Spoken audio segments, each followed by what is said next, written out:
দেখো রৈখিক ভরবেগকে আমরা পি দ্বারা প্রকাশ করি, কৌণিক ভরবেগকে আমরা এল দ্বারা প্রকাশ করি। ওকে, রৈখিক ভরবেগকে আমরা এমভি দ্বারা প্রকাশ করি। আচ্ছা দেখো, রৈখিকের বেলায় যা যা থাকে কৌণিকের বেলায় সেগুলো কনভার্ট হয়ে কিছু জিনিস হয়। ধরো আমাদের রৈখিকের, আমি একটু তোমাদেরকে একটা চার্ট করে দিই, তোমরা মনে রাখো এগুলা, আশা করি আমাদের নেক্সট অধ্যায় পড়ার সময় এটা খুবই কাজে লাগবে, রৈখিক আর কৌণিকের মধ্যে জিনিসপত্র। দেখো রৈখিকের বেলায় আমরা যেটাকে বলি সরণ, সরণটাকে আমরা কি দ্বারা প্রকাশ করি? এস দ্বারা প্রকাশ করি। আর আমাদের একটা টার্ম আছে যেটাকে বলা হয় কৌণিক সরণ। কি বলা হয়? কৌণিক সরণ। সেই কৌণিক সরণের কি আমরা থিটা দ্বারা প্রকাশ করি। রৈখিকের বেলায় আমরা বেগটাকে কি দ্বারা প্রকাশ করি? ভি দ্বারা প্রকাশ করি। আর কৌণিকের বেলায় আমরা বেগটাকে ওমেগা দ্বারা প্রকাশ করি। কৌণিক বেগটাকে আমরা কি দ্বারা প্রকাশ করি? ওমেগা দ্বারা প্রকাশ করি। আমাদের রৈখিকের বেলায় বল বলে যেটা জিনিস আছে সেটাকে আমরা কি দ্বারা প্রকাশ করি? বলটাকে আমরা হচ্ছে এফ দ্বারা প্রকাশ করি। আর রৈখিক কৌণিকের বেলা বল বলে কিছু নাই, সেটাকে আমরা বলি টর্ক। টর্কটাকে কি দ্বারা প্রকাশ করি? টাও দ্বারা প্রকাশ করি। এরপরে রৈখিকের বেলায় আমাদের রৈখিক ভরবেগটাকে আমরা কি প্রকাশ করি? রৈখিক ভরবেগ, এটাকে আমরা হচ্ছে রৈখিক ভরবেগটা হচ্ছে অ্যাম্বিয়ার না, ধ্রুব ভুল বলতে, তো রৈখিক ভরবেগ আমরা পি দ্বারা প্রকাশ করি। আর কৌণিক ভরবেগকে আমরা কি দ্বারা প্রকাশ করি? কৌণিক ভরবেগকে আমরা হচ্ছে এল দ্বারা প্রকাশ করি। রৈখিকের বেলায় ভর বলে আমরা যে জিনিসটা আছে সেটাকে আমরা বলি কি? এম। আর কৌণিকের বেলায় সেটা হচ্ছে কি? জড়তার ভ্রামক। জড়তার ভ্রামকটা হচ্ছে আমাদের আই। ঠিক আছে? তাহলে রৈখিকের বেলায় আমাদের দেখো এখানে পি ছিল, পি এর পরিবর্তে আসছে এল। সব সূত্র সেম থাকে। এম এর জায়গায় কি আসবে? এম এর জায়গায় আসবে আই। ভি এর জায়গায় আসবে ওমেগা। আই এর সাথে আই কষ্ট আবার কি? আই কষ্ট হচ্ছে আমাদের এম আর স্কোয়ার। তোমরা যারা যারা তখন আমি যে ভুল এমভিআর কেমনে আসছে এটা দেখো নাই, আমি যেটা ভুল পড়াইছিলাম সেটা আমি তোমাদেরকে এখন একটু ক্লিয়ার করতেছি। এটা আসবে কত? M R square omega. এখন দেখো এখানে এল এর জায়গায় এম এর জায়গায় আসছে আই, আমি সেখানে এমই লিখে ফেলছিলাম, এটার কারণে আমাদের ভুলটা হয়েছে। আমি পরবর্তীতে এই কোশ্চেনটা কভার আপ করতে গিয়ে ওমেগা ইকুয়ালস টু ভি আর লিখে ফেলছিলাম। কিন্তু ওমেগা ইকুয়ালস টু কি? আমরা আমরা এটা জানি কত? V equals to omega cross r. এটা আমাদের মুখস্থ রাখতে হবে, v equals to omega cross আর।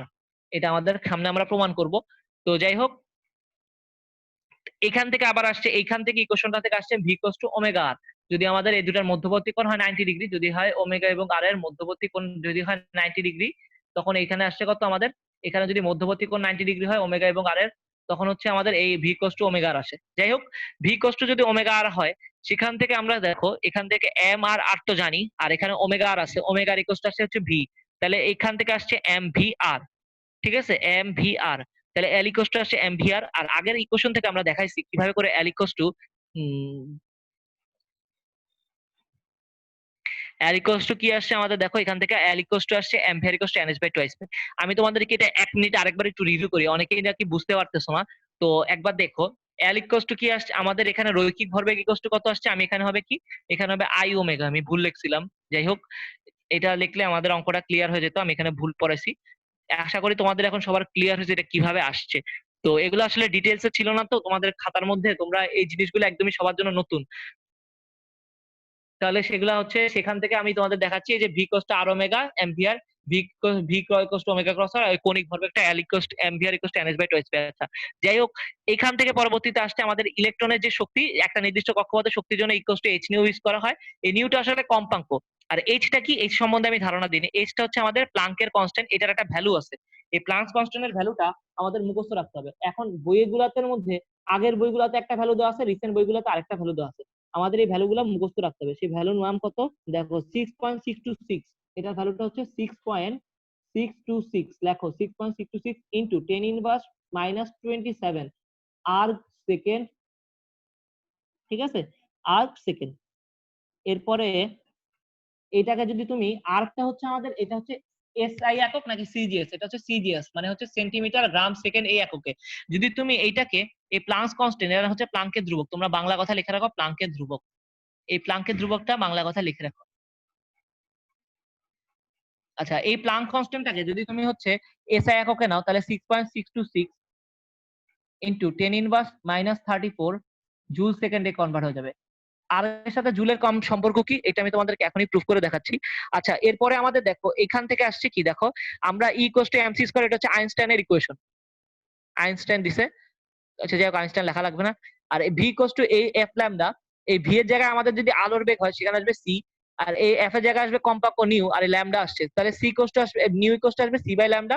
সেটা এখানে কনভার্ট করে বসাই দিচ্ছি। এটা দিয়ে ম্যাথ করতে হবে আমাদের।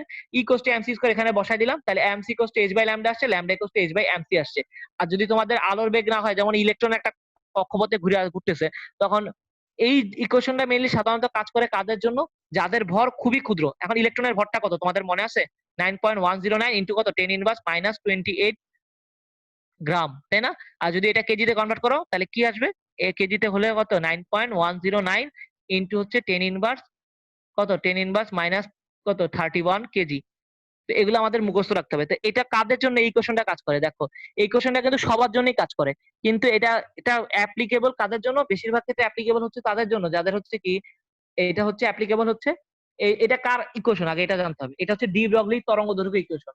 এটা তোমরা সেকেন্ড পেপারে খুব ভালোভাবে পড়বে। এই একটা ইকুয়েশনের জন্য ডি ব্রগলি সাহেব নোবেল প্রাইজ পেয়েছিল।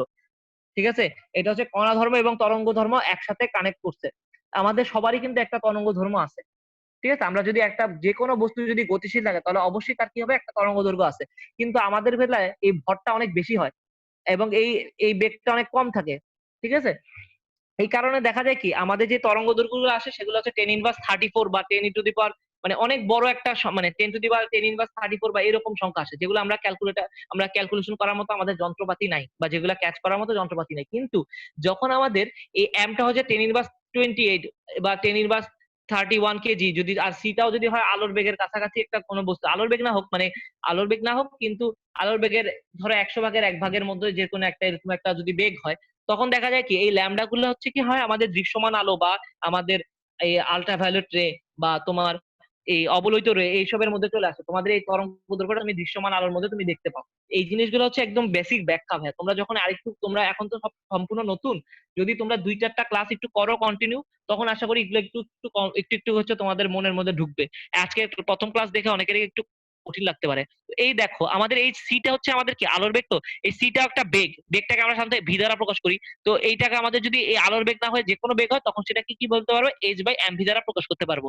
তারপরে ইকুয়েশনটা কি আমাদের? এরপর হচ্ছে যে কোনো একটা জিনিসের কি আছে, আমাদের ইলেকট্রন গুলার দুই ধরনের ধর্ম আছে, একটা হচ্ছে কণা ধর্ম, একটা তরঙ্গ ধর্ম। এই কণা ধর্মটা সাধারণত কোনটা নির্দেশ করে? ইকুয়াস টু এমসি স্কয়ার ইকুয়েশনটা কণা ধর্ম নির্দেশ করে। আর এই যে আমাদের তরঙ্গ ধর্ম নির্দেশ করার জন্য আরেকটা ইকুয়েশন আছে, সেটা হচ্ছে কি twice pi equals to n lambda. এটা কি নির্দেশ করে? আমাদের যদি কোনো এই দেখো ল্যামডা কি, ল্যামডা একটা পথ পার্থক্য, মানে একটা কি তোমার হচ্ছে তরঙ্গ দৈর্ঘ্য। ল্যামডা হচ্ছে তরঙ্গ দৈর্ঘ্য, তরঙ্গ দৈর্ঘ্য নির্দেশ করে কি একটা পথ, আর পরিধিটাও কি একটা পথ নির্দেশ করে। তো কি বলছে, যেই কক্ষপথে থাকবে ততগুলো, যত নাম্বার কক্ষপথে থাকবে ঠিক তত সংখ্যক কি করবে আমাদের তরঙ্গ দৈর্ঘ্য কমপ্লিট করবে। তো যদি আমাদের এখানে যদি এন নাম্বার কক্ষপথে থাকে, তাহলে এন ল্যামডা হচ্ছে কি আমাদের এই পরিধির সমান। তো এইটাই বলছে সে। তো সেখান থেকে হচ্ছে যদি 1 নাম্বার কক্ষপথে থাকে 1 ল্যামডা, 2 নাম্বার কক্ষপথে থাকলে 2 ল্যামডা, 3 নাম্বার কক্ষপথে থাকবে 3 ল্যামডা, তাহলে twice pi r equals to n lambda. এটা একটা ইকুয়েশন দ্বারা করছে। পরবর্তীতে সে কি করছে, এই H by M C K সে ইকুয়েশনে, এই যে তোমাদের এই দুইটা ইকুয়েশনটাকে সে একত্র করে দিচ্ছে। তো এখান থেকে এইচ বাই এম সি আসছে, তো সি এর জায়গায় ভি বসায় দিচ্ছে, এম ভিটাকে এই পাশে নিয়ে গেছে। আর আর তাহলে এখান থেকে আসছে কত, MVR equals to NS by twice pi. আর এমভিআর যে কণিক ভরবেগ, এটা আমি এখন অলরেডি ক্লিয়ার করছি তোমাদেরকে। এমভিআর ইকুয়ালস টু কণিক ভরবেগ কিভাবে আসছে, সেটা কিছুই না, আমি তোমাদের রৈখিক এবং কণিকের মধ্যে যেসব সম্পর্ক আছে, রৈখিক বেগের ভরবেগের সম্পর্ক যদি জানো, ইকুয়ালস টু এমভি, এটা আমরা সবাই জানি রৈখিক ভরবেগের সম্পর্ক। আর রৈখিকের জিনিসপত্র কণিতে গেলে কি হয় সেটাও তোমাদেরকে বলছি। এম এর জায়গায় আসে জড়তার ভ্রামক আই, আই ইকুয়ালস টু হচ্ছে আবার এম আর স্কয়ার। আর ওমেগা তোমার জানা আছে, ওই যে ভি এর জায়গায় ওমেগা আছে কণিক বেগটা।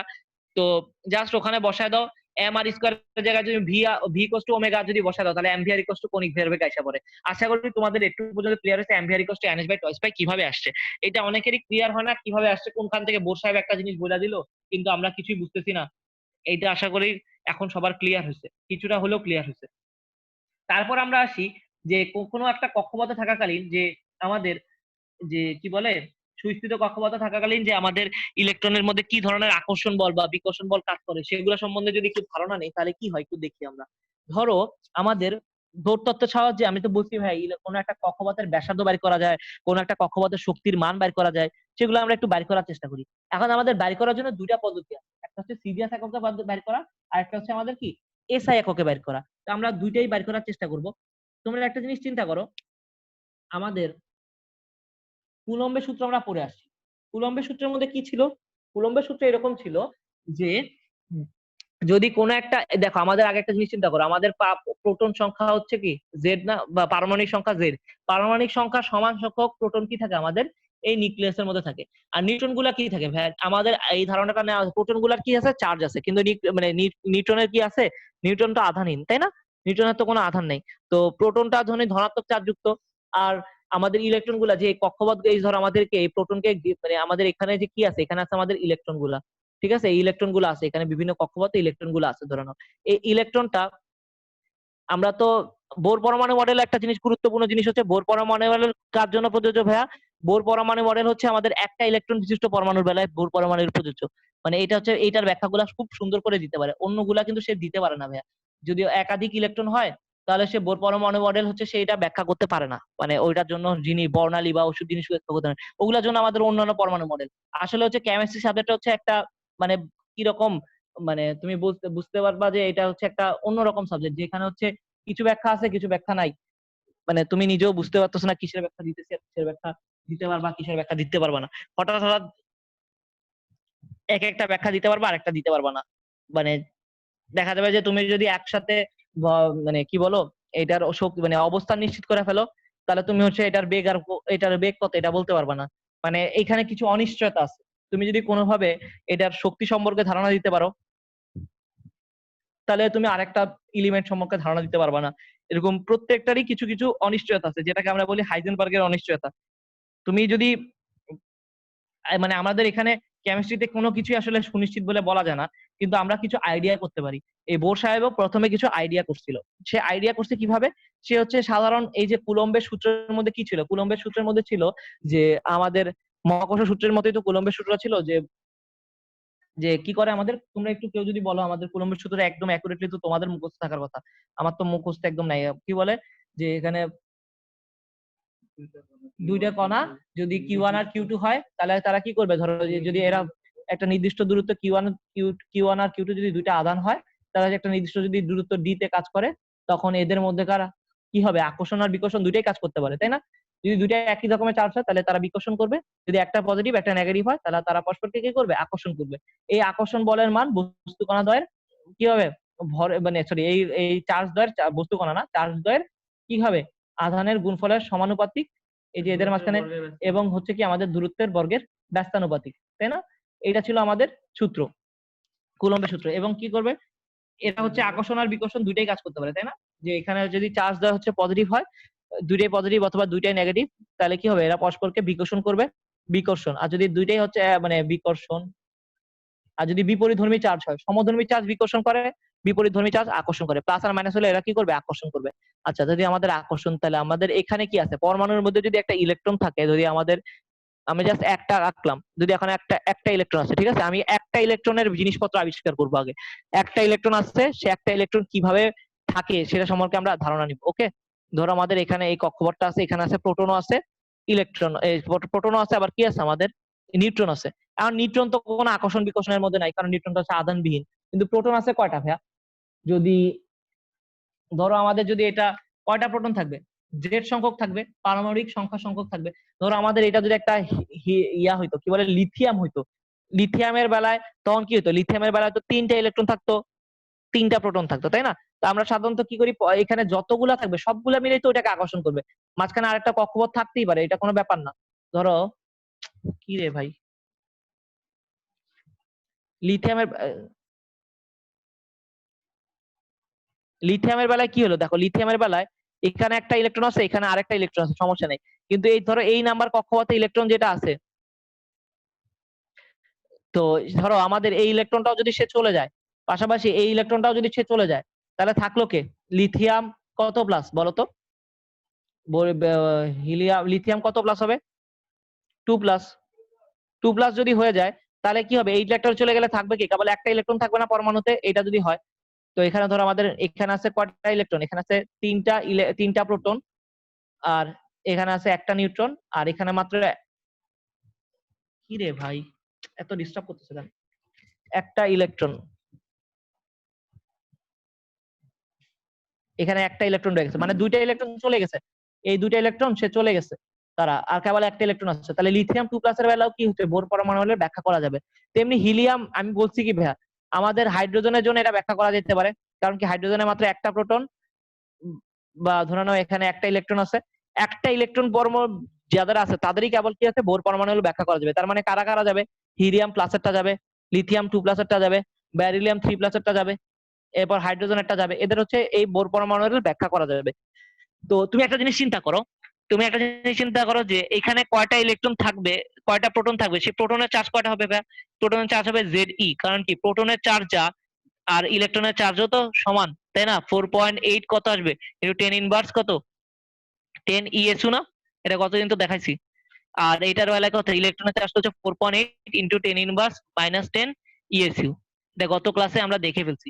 তাহলে আমাদের মনে রাখতে হবে যে এখানে যদি এখানে দেখো এখানে 3টা ইলেকট্রন ছিল, কিন্তু 3টা ইলেকট্রন তো আর 3টা থাকে না, 2টা যদি চলে যায় থাকে একটা ইলেকট্রন। তাহলে আমাদের একটা ইলেকট্রন, আমাদের বাইরের চার্জ যদি Q1 হয়, Q1 এর চার্জ হচ্ছে কত E, আর আমাদের Q2, এটা যদি Q2 হয়, Q2 টা কত হবে? Q2 টা হবে হচ্ছে আমাদের সাইজ P এর যা E এর মান তা।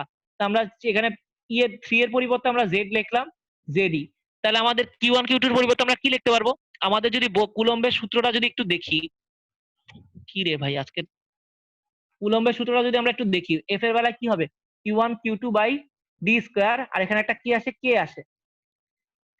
সিজিএস এককে আমরা এই সূত্রগুলো প্রুফ করব। আমরা কোথায় প্রুফ করব? সিজিএস এককে। সিজিএস এককে আমাদের এই কে টার ভ্যালু হয়ে যায় 1, সিরিজ এককে এর ভ্যালু হয়ে যায় 1, এই কারণে সিরিজ এককে আমরা চেক করব। তো এখানে Q1 এর ভ্যালু হচ্ছে কত আমাদের E, Q2 এর ভ্যালু কত হবে আমাদের ZE, আর আমাদের এখানে D স্কয়ার, D এর পরিবর্তে আমাদের আসবে কত R স্কয়ার। এটা কি তোমরা এখন পর্যন্ত কেউ কি ক্লিয়ার হইছো ভাইয়া? এই তোমরা একটু হ্যাঁ বা না বলো, তোমরা কি বুঝতেছো ভাই নাকি কিছুই বুঝতেছো না? হ্যালো, হ্যাঁ ভাই, একটু মাথার উপর দিয়ে যাচ্ছে কার কারে, হ্যাঁ বা না বলো। আমার ভাই পুরাপুরি মাথার উপর দিয়ে যাচ্ছে ভাই বাউন্ডারি পার হয়ে আরেকবার গেছে। দেখলে ভাই ঠিক হয়ে যাবো। আচ্ছা শোনো, তোমরা ভিডিওটা আরেকবার দেখো, আমি তোমাদেরকে আরেকবার সুন্দর করে বুঝাই। এইটা হচ্ছে প্রথম প্রথম যখন আমিও পড়তে নিছি তখন আমারও মাথার উপর দিয়ে যেত, আমি একটু ডিটেলে পড়াইতে গেলে আরো একটু বেশি মাথার উপর দিয়ে যায়। আমি যদি দৌড়ায় দৌড়ায় ভাই পড়ে যেত, দেখো আমাদের এইখানে যতগুলা ইলেকট্রন আছে এখানে তার থেকে বেশি সংখ্যক প্রোটন থাকতে পারে। কারণ কি ওই যে 2 প্লাস যদি হয় যে লিথিয়াম 2 প্লাস, তার বেলায় কয়টা ইলেকট্রন থাকবে, এখানে কয়টা প্রোটন থাকবে? 3টা প্রোটন থাকবে। নিউট্রন তো থাকবে, আমি জানি না নিউট্রন কয়টা থাকবে, আমার এটা হিসাব করার দরকার নেই। ইলেকট্রন কয়টা থাকবে? ইলেকট্রন থাকবে একটা, ইলেকট্রন থাকবে একটা। তো আমরা এটাকে যদি Q1 হয়, এখানে একটা ইলেকট্রন, আর এখানে Q2 হলো কত? 3টা প্রোটন। এদের মাঝখানে আকর্ষণ, এটা কি হবে, আকর্ষণ নাকি বিকর্ষণ? এটা তো নেগেটিভ চার্জ, এটা হচ্ছে পজিটিভ চার্জ, তাহলে এদের মাঝখানে হবে কি আকর্ষণ। তাহলে এটা হবে কি একটা আকর্ষণ বল। আজকে হচ্ছে ভাই স্লাইডে লিখতেছি আর স্লাইড থেকে চলে যাচ্ছে, আকর্ষণ বল। তো এখানে দেখো আমরা এটা কি এককে করব, আমরা সব সিজিএস এককে করব। কারণ কি আমাদের সিজিএস এককে এই কে এর ভ্যালুটা বাইর করা লাগবে না। সিজিএস এককে কে এর ভ্যালু কত 1, ইকুয়েশনে এমন ভাবে আসে যেটা 1 হয়ে যায়। আমরা এখানে আকর্ষণ বল বাইর করছি। দেখো আমাদের এখানে দুই ধরনের বল কাজ করে, একটা হচ্ছে একটা জিনিস যখন একটা বৃত্তাকার পথে ঘুরে তখন এটার মধ্যে একটা কেন্দ্র বিমুখী বল কাজ করে, কেন্দ্র বিমুখী বল, যেটা আমি একটু পরে ব্যাখ্যা করব। কেন্দ্র বিমুখী বল কাজ করে। আর একটা কি থাকে ভাইয়া, এদের মধ্যে একটা স্থির বৈদ্যুতিক আকর্ষণ বল কাজ করে। দুইটা বল কাজ করে, একটা হচ্ছে স্থির বৈদ্যুতিক আকর্ষণ বল, আর একটা হচ্ছে আমাদের কেন্দ্র কেন্দ্র বিমুখী বল। আমরা এখন আকর্ষণ বলটা ক্যালকুলেশন করতেছি, এরপর কেন্দ্র বিমুখী বলটা ক্যালকুলেশন করব। ওকে, আকর্ষণ বলটা কিভাবে আসছে দেখো, এই যে ZE, এটা ZE টা কেন আসছে আমার এটা কখনোই মাথায় ঢুকতো না। আশা করি এখন তোমরা বুঝতে পারতেছো যে Z হচ্ছে আমাদের এখানে কিসের সংখ্যা, পারমাণবিক সংখ্যা। আর পারমাণবিক সংখ্যা সমান সংখ্যক হচ্ছে প্রোটন থাকে। তা আমি এখানে 3 এর জায়গায় কি লিখতে পারি, Z লিখতে পারি। কারণ কি 3 তো হচ্ছে আমাদের পারমাণবিক সংখ্যা নির্দেশ করে, তাই না? 3টা প্রোটন, তো Z সংখ্যক এটা সংখ্যক, তাহলে এখানে P এর জায়গায় আবার কি লিখতে পারি, E লিখতে পারি। কারণ কি ইলেকট্রনের চার্জ যা প্রোটনের চার্জও সেম, ইলেকট্রনের চার্জ যা প্রোটনের চার্জও সেম, এটা আমি লিখছি 4.8 equals to into 10 inverse minus 10 ESU। আর আমি যেটা বুঝাতে চাইতেছি যে এই পরমাণু মডেলটা কেবলমাত্র একটা ইলেকট্রনের বেলায় প্রযোজ্য, যেটা একটা এটার বিফলতা মানে সফলতার ইয়া কি একটা ব্যর্থতা, সরি বিফলতা না ব্যর্থতা। হাইড্রোজেন পরমাণু এটা কেবলমাত্র একটা ইলেকট্রন আছে এমন পরমাণু মডেল গুলোই ব্যাখ্যা করতে পারে, মানে পরমাণু তো hydrogen, helium plus, lithium 2 plus, beryllium 3 plus, এটাই কেবল সে ব্যাখ্যা করতে পারে। তো যাই হোক, এই ইকুয়েশন গুলো কিন্তু কাজের ইকুয়েশন। তো আমাদের এখান থেকে আসছে, আর মধ্যবর্তী দূরত্ব যদি আর হয়, এই যে এখান থেকে সেন্টার থেকে এই ব্যাসার্ধের দূরত্বটা কত আর না, এটা প্রথম তো আর এটা আমরা যদি বলি, তো সেখান থেকে আমাদের ডি এর পরিবর্তে আর আসছে, তাহলে এফ ইকুয়ালস টু হচ্ছে কত, আমাদের জেড ই স্কোয়ার বাই আর। এটা কি একটা আকর্ষণধর্মী বল, অ্যাট্রাকশন ফোর্স, ঠিক আছে। তো এটা হচ্ছে Z E square by r square. এটা আমাদের ছিল, মানে এখানে যে ইলেকট্রন গুলা ছিল এটার মধ্যে একটা ছিল কেন্দ্র বিমুখী বল বাইরের দিকে যাওয়ার জন্য, আর একটা হচ্ছে এই যে আমাদের এখানে যে জেড সংখ্যক কি ছিল, প্রোটন ছিল, তারা হচ্ছে এটার দিকে একটা আকর্ষণ বল কাজ করতেছে। এটা মেইনলি কেন্দ্র বিমুখী বলটা কাজ করছে শুধুমাত্র এই বৃত্তাকার পথে ঘোরার জন্য, একটা কেন্দ্র বিমুখী বল কাজ করছে, সেটা তোমাদেরকে এখন একটু ব্যাখ্যা করতেছি। এই ভি বেগে বৃত্তাকার পথে ঘোরার জন্য আমাদের এখানে একটা কেন্দ্র বিমুখী বল কাজ করতেছে, যেটা হচ্ছে এইটা। আর আমাদের এখানে একটা আকর্ষণ বল কাজ করতেছে, স্থির বৈদ্যুতিক আকর্ষণ বল। এটা হচ্ছে কি, আমাদের এখানকার সেন্টারে যেসব প্রোটন আছে আর এবং আমাদের এখানে ইলেকট্রন আছে, এদের মধ্যে একটা কি, আমরা যে কুলম্ব বল যেটাকে আমরা বলি আকর্ষণ বল, এই কাজ করতেছে। এই দুটা বলের মান সমান না হলে কি ইলেকট্রনটা এই কক্ষপথে থাকবে, এই অনুমতি কক্ষপথে থাকবে না। এই দুটা মানে বলের মান সমান। তো এই আমরা এখন কেন্দ্র বিমুখী বলটা ক্যালকুলেট করবো। আমরা আশা করি স্থির বৈদ্যুতিক আকর্ষণ বলটা সবাই বুঝতে পারছি। অনেক ডিটেইলে পড়াইছি ভাই, এত ডিটেইলে আমি জীবনও করি নাই বা নিজেও বোঝার চেষ্টা করিনি। ওকে, এবার আসি আমাদের কি, এখানকার কেন্দ্র বিমুখী বল। এখন কেন্দ্র বিমুখী বলটা একটু বোঝার চেষ্টা করতে হবে। তোমাদের হাতের কাছে যদি কোনো একটা জায়গায় কোনো পানি থাকে, আমি তোমাদেরকে এর আগে আবার পানি দিয়ে বোঝানোর চেষ্টা করছিলাম, যদি কোনো একটা বৃত্তাকার পথে তুমি যদি ঘুরাইতে থাকো, যে কোনো একটা বস্তুকে, যদি ধরো আমাদের এখানে একটা গ্লাস আছে, চিন্তা করে না এটা একটা গ্লাস, এই গ্লাসের মধ্যে তুমি যদি পুরাটা পানি নিয়ে ঘুরাতে থাকো, দেখবা যে পানিটা ছিটকে এদিকে বাইরে চলে যাওয়ার চেষ্টা করবে, ঠিক আছে। যদি এখানে একটা পুরাটা যদি পানি দ্বারা ফিল আপ করে রাখো, তুমি যদি এটার মধ্যে একটা ঘুরাও, এটা যদি একটাকে ঘুরে থাকো এদিকে পুরা গ্লাসটাকে একদম পুরো না রাখতে থাকো, তুমি দেখবা যে পানিটা ছিটকে বাইরে চলে যাবে। পানির ভিতরে এরকম একটা বুদবুদ করে চারদিকে ছড়াইতে থাকবে বুদবুদটা, মানে সরি বুদবুদ না, মানে একটা গোল্লা হয়ে চারদিকে এরকম পুরো প্রত্যেক দিকে রোটেশন করতে থাকবে। একটা সময় দেখা যাবে পানিটা এদিক থেকে ছিটকে বাইরে চলে যাচ্ছে। এই মাঝখানে একটা নিচের দিকে হচ্ছে একটু নিচু নাইমা যাবে পানিটা, আর ঘূর্ণির মতো তৈরি হবে একটা, তাই না? এইটা কেন তৈরি হয়? আবার তোমরা যদি একটা জিনিস চিন্তা করো, তোমরা যারা মেলায় গেছো তারা দেখবা যে হোন্ডা কি করে, ওই যে তোমরা যদি কোনো দেখো যে একটা বৃত্তাকার জায়গার মধ্যে, মানে ওই একটা বা সার্কেলের মধ্যে হোন্ডা কি করে, হোন্ডা এর দিকে বেঁকা হয়ে ঘুরতেছে এরকম করে, ঠিক আছে, এরকম ব্যাখ্যা করেও যাইতেছে। আবার তোমরা যদি রেসিং খেলা দেখো, মানে এখানে ওইটা হুন্ডাটা মাটির নিচে পড়তেছে না, সে হচ্ছে একটা উঁচু জায়গার মধ্যে দিয়ে ওই যে ঘুরতেছে দেখা যায়। তোমরা এটা খেলা, এই খেলাগুলো দেখছো কিনা জানি না, বা তোমরা যদি দেখো যে কোনো একটা কার রেসিং খেলা দেখো, মানে যদি হুন্ডা রেসিং খেলা দেখো, দেখা যায় হুন্ডা যদি এখানে থাকে, বা আমরা যদি যেটাকে বাইক বলি, ধরো এটা দেখা যায় এখানে একদম পুরো শুয়া পড়ছে, কিন্তু তাও এটা কি হয়ে যায়, বেশিরভাগ ক্ষেত্রে কি হয়ে যায়, এটা এখান দিয়ে শুয়ে গিয়ে আবার যখন এখান দিয়ে পার হয়ে যায় তখন এটা সোজা হয়ে যায়। বুঝতে পারতেছো কথাগুলো আমার? দেখো, যখন একটা বৃত্তাকার পথে বাঁক নেয় বা কোন একটা জিনিস যখন একটা বৃত্তাকার পথে ঘুরে, তখন আমাদের কেন্দ্র থেকে ছিটকে যাওয়ার একটা প্রবণতা হয়। ধরো আমাদের বৃত্তাকার পথে কোন একটা বস্তু থাকলো, তো এটার স্পর্শক বরাবর, ধরো আমি এটা বৃত্তাকার পথে ঘুরতেছে, কোন একটা জিনিস বৃত্তাকার পথে ঘুরতেছে, তখন কি হয়, যে কোনো একটা মুহূর্তে তার কি মনে হবে, এটা যে কোনো একটা মুহূর্তে ধরো এই পয়েন্টে আছে, এই পয়েন্টে বস্তুটার ভর হচ্ছে এম, তো এটা কি করবে, এটা বৃত্তাকার পথে যদি থাকতে থাকে তখন এটা কি করে, এটা বাইরের দিকে ছিটকে যাওয়ার একটা প্রবণতা তৈরি হয়, যেটাকে আমরা বলতে পারি কি, মানে সেটা সেই বাইরের দিকে ঝিকতে যাওয়ার একটা প্রবণতা তৈরি হয়। মেনলি কোন কারণে, যে এটা হচ্ছে আমাদের এই বৃত্তাকার পথের এই ফোর্সটার কারণে, এই সরি বৃত্তাকার পথের এই বেগটার কারণে, যেটাকে আমরা এখন আমাদের মনে রাখবা, বৃত্তাকার পথে বৃত্তের কেন্দ্র অভিমুখে, এটা মনে রাখবা এই কেন্দ্রের দিকে একটা নিট বল কাজ করে, যেটাকে আমরা বলি কেন্দ্র বিমুখী বল। তেমনি আরেকটার দিকে আরেকটা বল কাজ করে, যেটাকে আমরা বলি কেন্দ্র বিমুখী বল। কোন এই কেন্দ্র বিমুখী বলটার সংজ্ঞা এভাবে দেওয়া যায়, কোন বস্তুকে যদি বৃত্তাকার পথে ঘুরাতে থাকো, তাহলে ওই বস্তুর উপর যে বল প্রয়োগ করা হলে, মানে কি যে বল ভিতরে কেন্দ্রের অভিমুখে কাজ করে সেটাকে বলি কেন্দ্র বিমুখী বল। আর প্রত্যেক ক্রিয়ার একটা সমান এবং বিপরীত প্রতিক্রিয়া আছে। তো কেন্দ্র বিমুখী বল যদি কেন্দ্রের দিকে কাজ করে, তখন বাইরের দিকে আরেকটা বল কাজ করবে, যেটাকে আমরা বলবো কেন্দ্র বিমুখী বল। তোমরা হাতের মধ্যে যদি একটা সুতা বেঁধে তোমরা যদি কোনো একটা, আমি যদি তোমরা এখন সামনাসামনি থাকতে তাহলে তোমরা দেখাইতে পারতাম একদম প্র্যাকটিক্যালি। হাতের মধ্যে একটা সুতা বেঁধে তোমরা হচ্ছে ওইটার মধ্যে কোনো একটা ছোট বস্তু লাগায় রাখো, দেখবা যে তুমি যদি একদম বৃত্তাকার পথে আঙ্গুলটাকে ঘুরাইতে থাকো, দেখবা একটা সময় তোমার আঙ্গুলের মধ্যে একটা টান লাগবে, আবার ওই বস্তুটা বাইরের দিকে ছিটকে যাওয়ার একটা প্রবণতা তৈরি হবে। তোমার আঙ্গুলের মধ্যে যে টানটা লাগবে সেটা হচ্ছে কেন্দ্র বিমুখী বল, আর ওই বস্তুটার মধ্যে যে টানটা ক্রিয়েট হবে সেটা হচ্ছে কেন্দ্রমুখী বল। বুঝতেছো? এই কেন্দ্রমুখী বল এবং কেন্দ্র বিমুখী বল একটা হচ্ছে আরেকটার বিপরীত বল।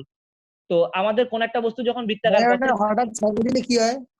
হঠাৎ ছেড়ে দিলে দেখা যায় সেটা এই যে এই পয়েন্টে ছাড়তেছো, ধরো বৃত্তাকার পথে ঘুরতেছো, ধরো এই পয়েন্টে ছাড়লা, তখন সেটা এই বরাবর স্পর্শক বরাবর চলে যাবে। যদি এই পয়েন্টে ছাড়ো তখন এই স্পর্শক বরাবর চলে যাবে। যদি এই পয়েন্টে সে ছেড়ে দাও, মানে যেহেতু বৃত্তাকার পথে ঘুরতেছো, তুমি তো জানো না এটা র্যান্ডম দিকে চলে যায় না, যদি হাত থেকে ছুটে যায়, যদি বৃত্তাকার পথে ঘুরাইতেছো একটা দড়ি ঘুরাইতেছো র্যান্ডম দিকে ছাড়া দেখা যায় কোন একটা র্যান্ডম, সরি এই পয়েন্টে থাকলে কোন একটা র্যান্ডম দিকে চলে গেছে।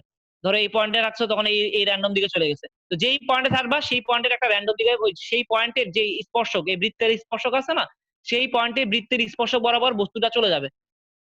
ওকে, এই পয়েন্টের বৃত্তের স্পর্শক যদি এটা হয় তাহলে এই পয়েন্টের বৃত্তের স্পর্শক বরাবর এদিকে চলে যাবে, ভি বেগে চলে যাবে। আর মনে রাখবা বৃত্তাকার পথে যখন কোন একটা বস্তু ঘোরাও তখন কেন্দ্রের দিকে একটা বল ক্রিয়েট হয়, যেটা আমি তোমাদেরকে ফিজিক্সে একদম ভেক্টরের মাধ্যমে সুন্দর করে পড়াবো, যেটাকে বলবো আমরা কেন্দ্রমুখী বল। এটার একটা কনসেপ্ট আছে, সেই কনসেপ্টটা কেমনে কেন্দ্রের দিকে একটা ত্বরণ ক্রিয়েট হয়, যেটাকে আমরা কেন্দ্র, এই যে এদিকে একটা ত্বরণ ক্রিয়েট হয় যেটাকে আমরা এসি দ্বারা প্রকাশ করি, যেটাকে আমরা বলি কেন্দ্রমুখী ত্বরণ। এসির ভ্যালুটা হচ্ছে কত? এসির ভ্যালু হচ্ছে ভি ওমেগা। এই ভি ওমেগা মানে কত?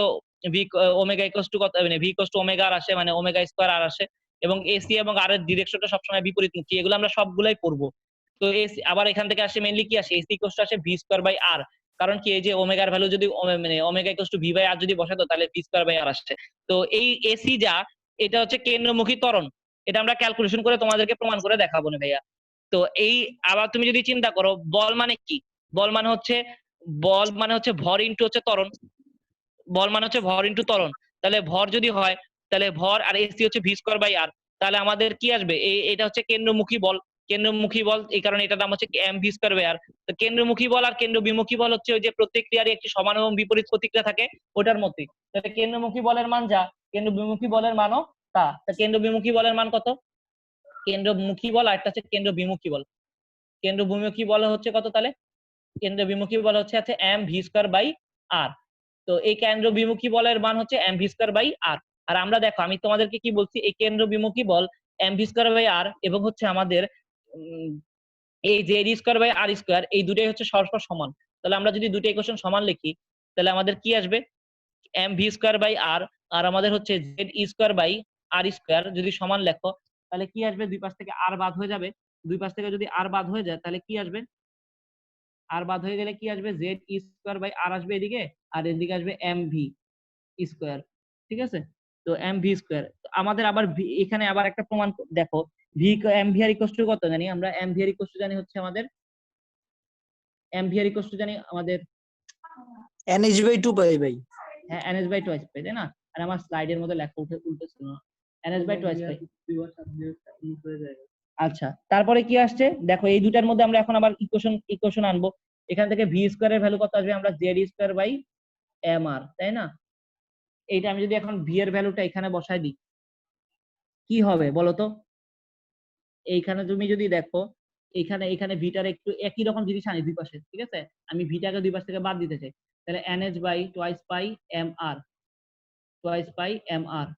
তারপরে কি আসলে, এটাকে যদি ভি স্কয়ার করো তাহলে কি আসবে, n square H square by 4 pi square m square r square. দুইটা ইকুয়েশন যদি সমান বসাও তাহলে কি আসবে, Z square by m r, কারণ দুই পাশে ভি স্কয়ার আসছে।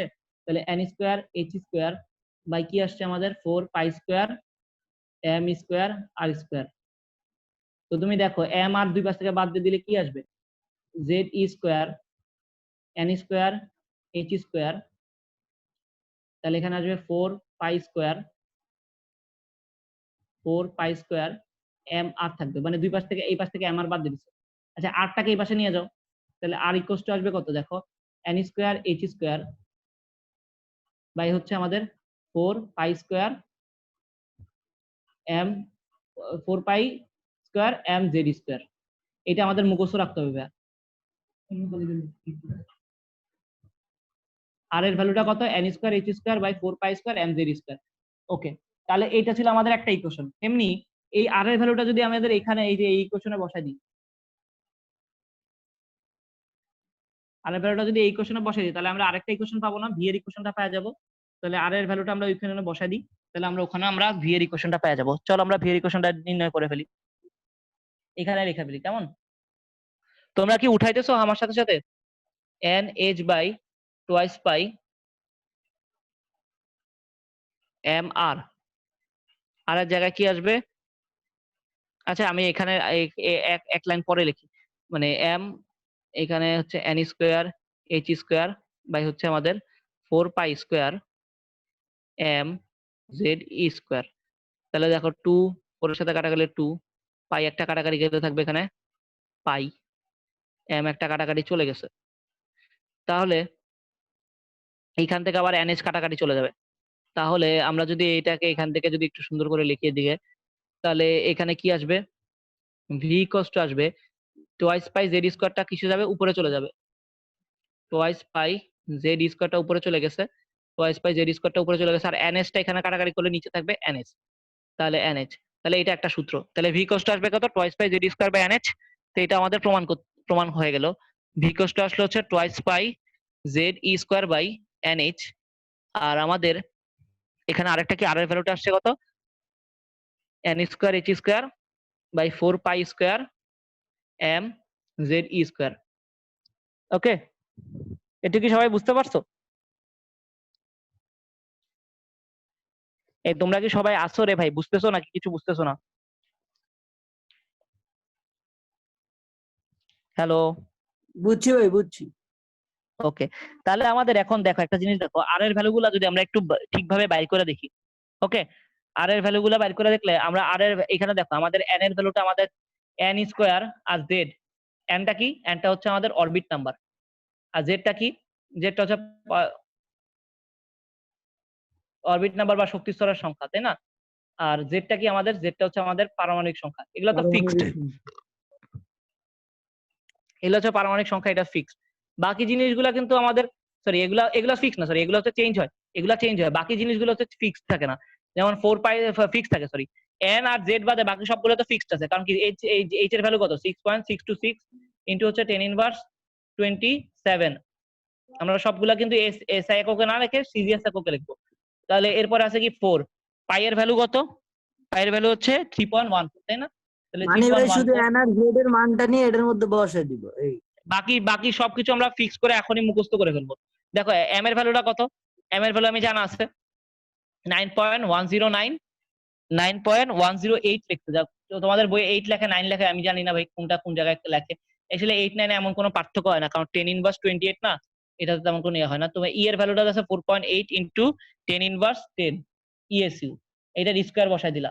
তাহলে দেখো এই পুরো একটার ভ্যালু এটার একটা ক্যালকুলেটরে বসাই দিলে কি আসবে জানো, এটার ভ্যালু আসবে হচ্ছে 0.5301 into 10 inverse 10 n square by Z. তো এইটাকে আসলে 10 ইনভার্স 10 কি, 10 ইনভার্স 10 হচ্ছে 1 অ্যামস্ট্রং, আবার 10 ইনভার্স 9 টা কি 1 ন্যানোমিটার। তো এখান থেকে আসবে কি n square by Z 0.5301 angstrom. ঠিক আছে, 10 ইনভার্স 10, দাঁড়াও 10 ইনভার্স 10 সেন্টিমিটার নাকি 10 ইনভার্স 9 মিটার, দাঁড়াও এটা হচ্ছে, আমি একটা জিনিস ভুল লিখছি, এটা তো আমাদের সিজিএস এককে না, এটা যদি আমরা মিটারে লিখি সমস্যা নেই, 10 ইনভার্স 10 মিটার। কিন্তু আমাদের মিটারে লেখা উচিত হয় না, আমাদের সেন্টিমিটারে সব লেখা উচিত ছিল, সমস্যা নেই। আমি যেহেতু এটা লিখে ফেলছি কোনো সমস্যা নেই, এটা মিটারে লিখলেও কোনো সমস্যা নেই লাস্ট লাইনে। ওকে, আসলে এটা এখানে আসা উচিত ছিল কত জানো, এখানে আসবে হচ্ছে 10 ইনভার্স, আমি যদি এখানে এটা লিখি 8, 10 ইনভার্স 8 সেন্টিমিটার লেখা উচিত, তাহলে তাহলে ঠিক হয়ে যাবে। কারণ কি আমাদের সব সেন্টিমিটারে ছিল তো, আর এমনি বেসিক্যালি 10 ইনভার্স 10 মিটার যা 10 ইনভার্স 8 সেন্টিমিটার তো আসলে একই, তাই না? ও একই তো, বা এটাকে লিখতে পারো 10 ইনভার্স 7 সেন্টিমিটার। তো ওকে, ভাই তো এই হ্যাঁ সিজিএস একক আর এসআই একক জিনিসটা ব্যবহারের জিনিসটা একটু পেঁচ লাগাইলাম, বুঝলাম না জিনিসটা। সিজিএস এককটা আমরা কেন ইউজ করতেছি, আমাদের ইকুয়েশন গুলো অনেক ছোট ছোট আসে, এসআই এককের ইকুয়েশন গুলো প্রুফ করে দেখাবো নেক্সট ক্লাসে, তখন দেখবা যে কত ভিত ঘুরে। ওকে, এগুলো তোমার কোশ্চেনের এগুলো অ্যান্সার কি তুমি মানে পেয়ে আরো যাবে। বড় দেবেন?